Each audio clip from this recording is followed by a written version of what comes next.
So we'll get started, Darren. Hard-fought match against Hailstorm, really physical battle. Um, what'd you see in this game tonight? How did you think the guys did? I'll start with it's an absolute privilege to be a pro soccer player, to be a pro soccer coach, and we let ourselves down tonight. We're all incredibly frustrated. We didn't play well enough to win the game. The guy that's leading the league bullied us and scored 2 goals on us, and we didn't respond. So we have work. Um, Obviously, defensively, we knew going into the match it was going to be a little bit more difficult, just because it was going to be big bodies on big bodies. How did you feel? The back line performed tonight, and kind of how that matchup looked to you on the sidelines. We have 0 shutouts, and that's starting to get annoying. Um, we need to do a better job of keeping people off the board. We definitely need to score goals, and with Emiliano getting healthy and some other people getting healthy, we're going to start to create more stuff. But if we don't keep people off the board, we're not going to win games. So, not good enough.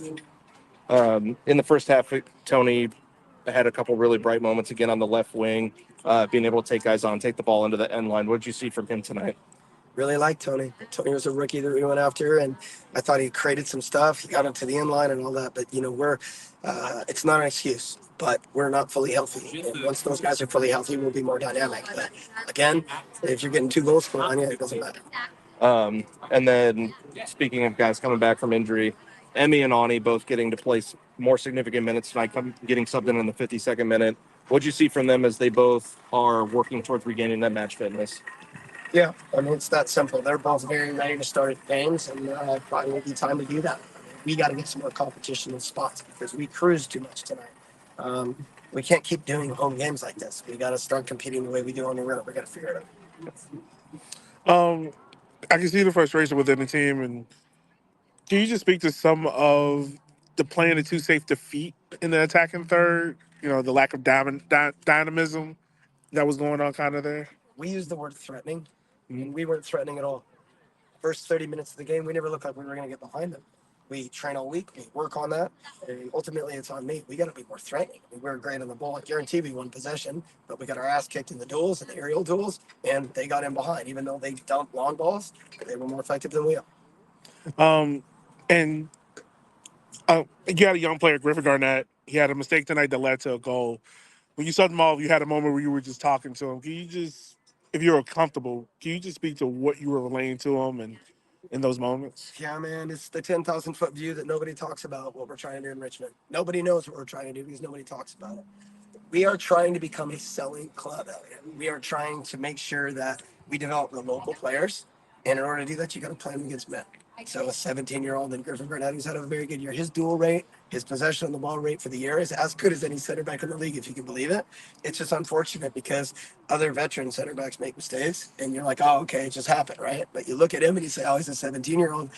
I trust Griffin. I think he's going to grow. These are the growing pains, but the only way he's going to reach potential is if we play him in games. Yeah. And the back line tonight, unfortunately, did have their mistakes, but you talked about it in the pre-match interviews about how NOCO was going to counterattack and you had to be effective in those moments. How do you think the backline dealt with that, and also Shallow in goal tonight with some saves? I saw the line on the first goal. Shallow didn't see it until he shot it. Whether his angle was good or not, I'm not sure, but he didn't see it. Anytime a goalkeeper's reacting late, I'm not sure he could have made that save. Look, they dumped 2 long balls, and Rendon dribbled at guys 1v1, beat him, and scored. So I have to look at the video to really know, but it certainly wasn't good enough. The player beat us to score 2 goals when we were behind the ball. I think we had enough guys recovered that we should have done better.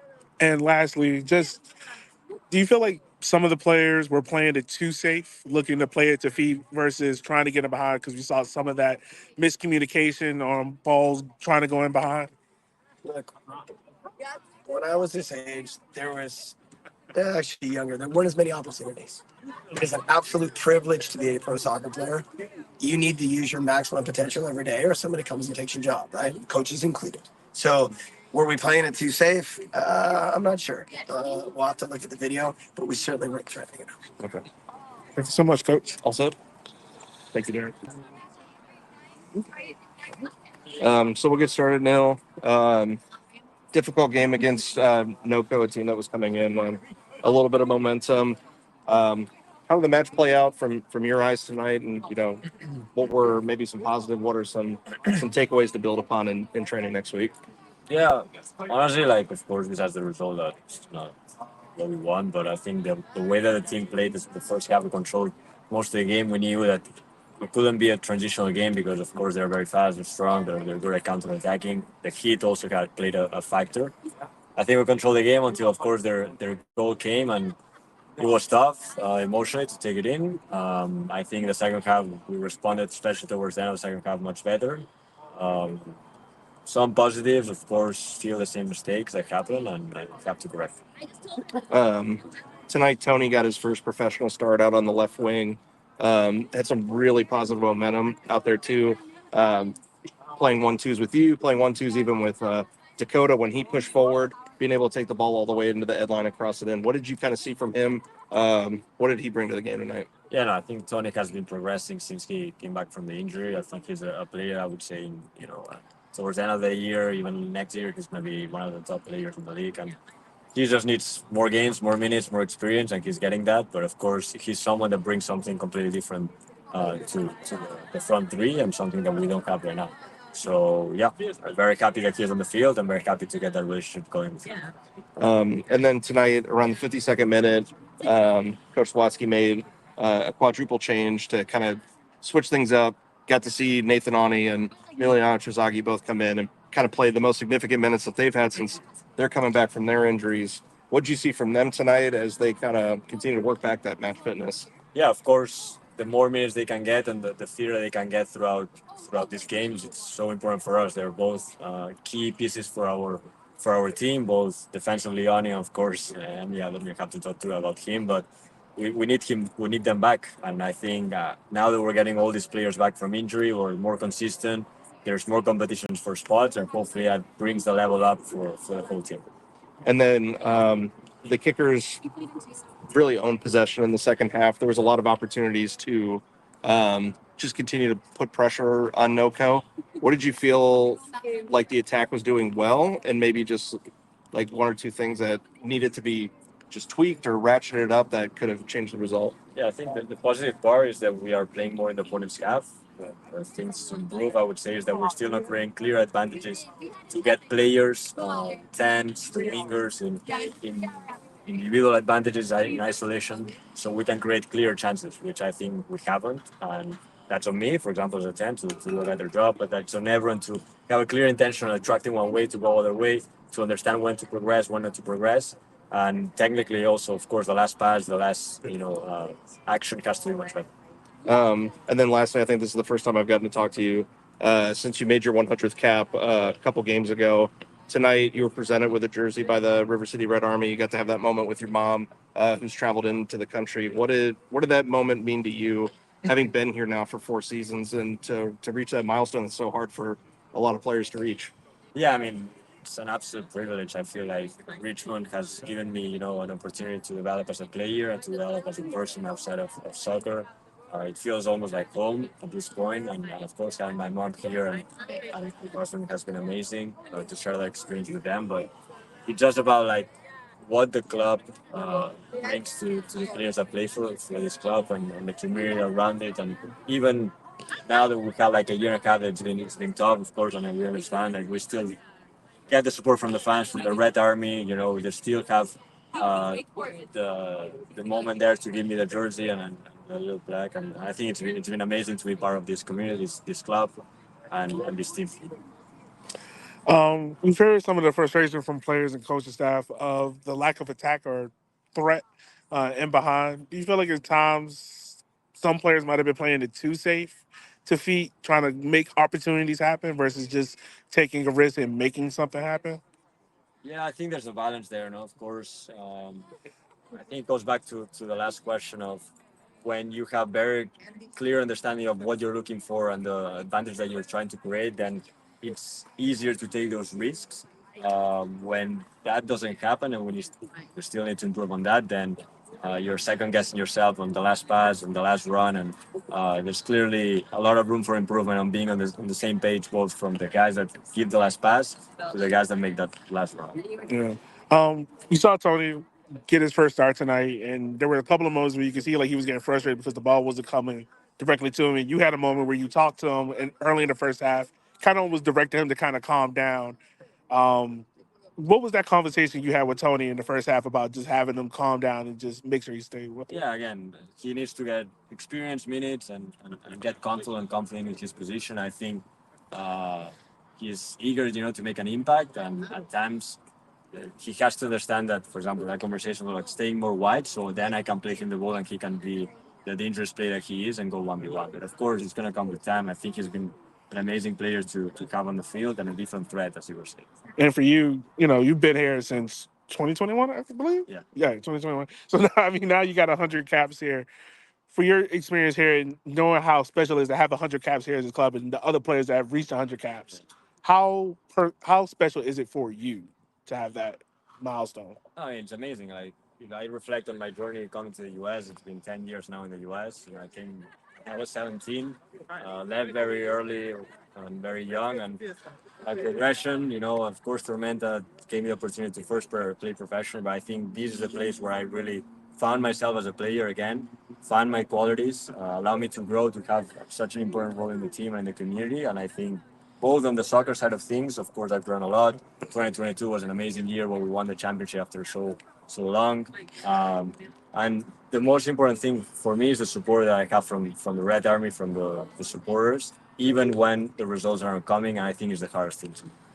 And the last question I want to ask you, of course, we have the game with Lionbridge coming up on Wednesday, but after that, it's quickly turned into the Derby, the Hendy Derby, and you know how important that game is to supporters. Do you feel as if other players in the locker room know the importance of that derby and knowing how important a win is in that derby for the team? Yeah, I feel. Of course, the veterans know it more, and it's our responsibility to make sure that the young kids and the first-year players are aware of how much it means to us, to the supporters, to the Red Army, and of course, it's going to be a special game that we want to make sure that we get that winning streak back up here. Seriously. Yeah. All right. Thank you so much, man. Excellent. Thank you so much, guys. Thanks for the support. Yeah. Thank you. I just need the microphone from you. All set? Yep. All right. You want to answer some questions about Garrett Southgate? No, we won't do that. We'll keep it to the game. So just to get started off, Chandler, obviously difficult match tonight against Northern Colorado. Really physical match. Looking at the stat sheet, you're very involved tonight. A lot of duels, a lot of tackles, possession won. What did you see tonight playing both on the forward line and then when Darren made that change in the second half coming in, maybe slotting more in the midfield? What was your perspective tonight?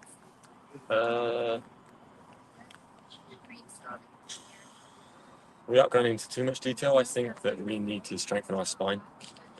And I feel like in the first half, you could kind of see the weakness in our central channel. We didn't really retain possession too well in there, but when we did, it just looked a little bit disjointed. I'd like to hope that maybe when I came into that central channel, I provided a little bit more stability. I believe that I can provide that for this team, so hopefully moving forward, with the coaching staff, I can do that role. I don't know. We're going to stop conceding goals, really. If you don't concede goals, you at least get a draw every game. And if we can score, no goals conceded, you get a win. We've got 6 conceding goals every game. We concede goals. It's just not good enough.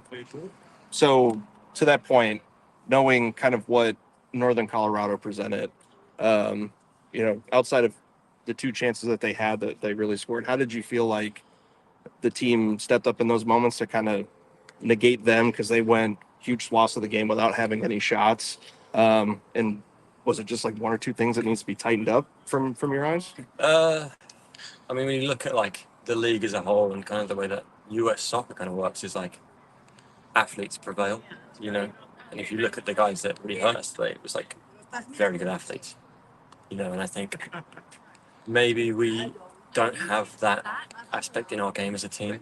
We try and play in a different way.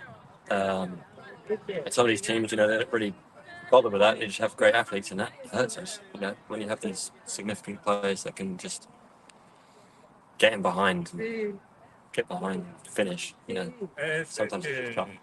Like, as if you watch the game, I don't think they really created much. There wasn't much creativity. I don't see anyone in the midfield that did anything special.